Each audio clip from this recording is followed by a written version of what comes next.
Sandra Cardano is a Mexican lawyer and activist who founded Necesito Abortar, which translates to I need an abortion, which helps women access abortions with pills. In 2016, on the 15th of December, I opened the Facebook page and I said, what name can I give it so that women don't have to struggle to find us? I'm not going to embellish it. So that's why I decided I need to put I need an abortion. When women need to have a safe abortion at home, look for us on social media, and the process is super simple. They simply write to the page, whether it's Facebook, Instagram, Twitter, or TikTok. They also write to our email or to our webpage, necesitoabortar.com.mx, and there's a form there that you can fill out. The drugs mifepristone and misoprostol are recommended as safe medications for abortion by the World Health Organization.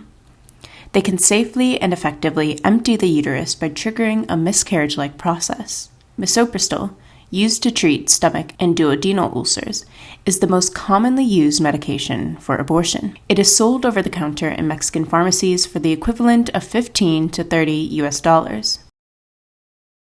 In Monterrey, about 220 kilometers from the Texas-US border, Sandra Cardona and her partner Vanessa Jimenez offer their house as a safe haven for women who need a place to go while going through an abortion with pills. There are women who tell us, what I need is to see you in person. I want to talk. I have many doubts. I am very afraid and I prefer to see you in person. And we receive them here rather than going to their houses. We also show ourselves in public places. Some want to talk over the phone, others only by WhatsApp. So they really get to determine the kind of support that they want. In the Mexican state of Nuevo León, where Necesito Abortar operates, abortion is only allowed in cases of rape or a risk to the life or health of the pregnant person. Groups that help women get abortions with pills operated in the shadows until September 2021, when Mexico's Supreme Court of Justice ruled that criminalizing abortion in the country was unconstitutional.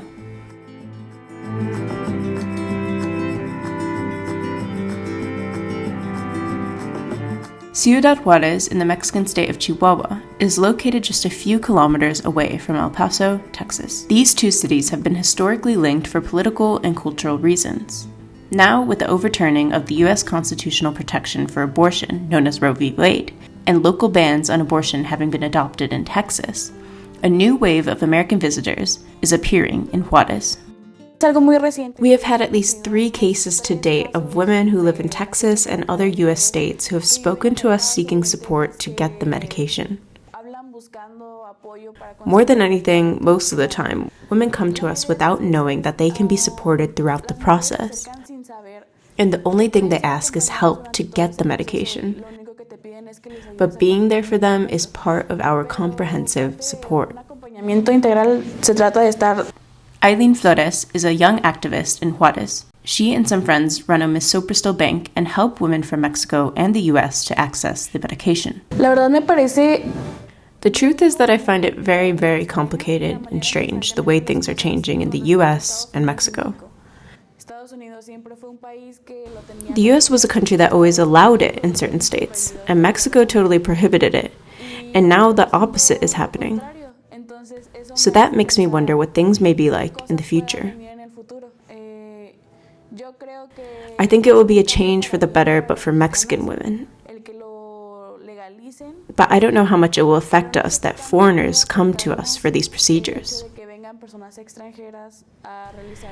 I don't know if this is going to make them see it as a profitable business, if they're going to completely throw out the idea of it being free and start charging for the service, which has happened for foreigners who come here for dentistry, plastic surgery, medical things that are already too expensive. They come here because it's cheaper for them, but for the people who live here, the prices are extremely high.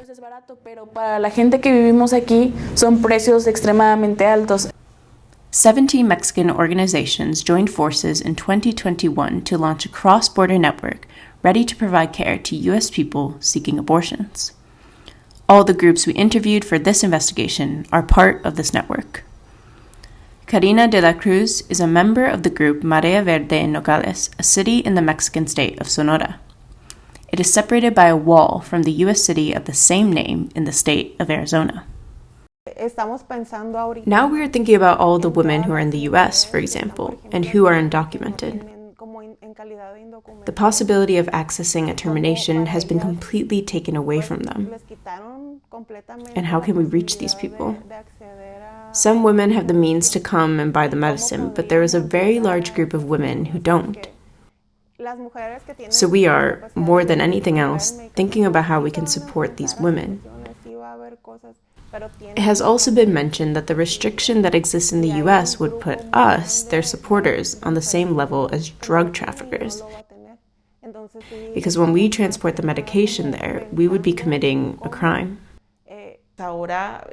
We are now prepared to support all women in the US who need access to abortion. The fact that we are not doctors or nurses or health professionals does not mean that we are not qualified to help them or to support them. We have supported thousands of women throughout Latin America, and now we are prepared to support American women. You can read the full investigative series at openDemocracy.net and subscribe for more content like this.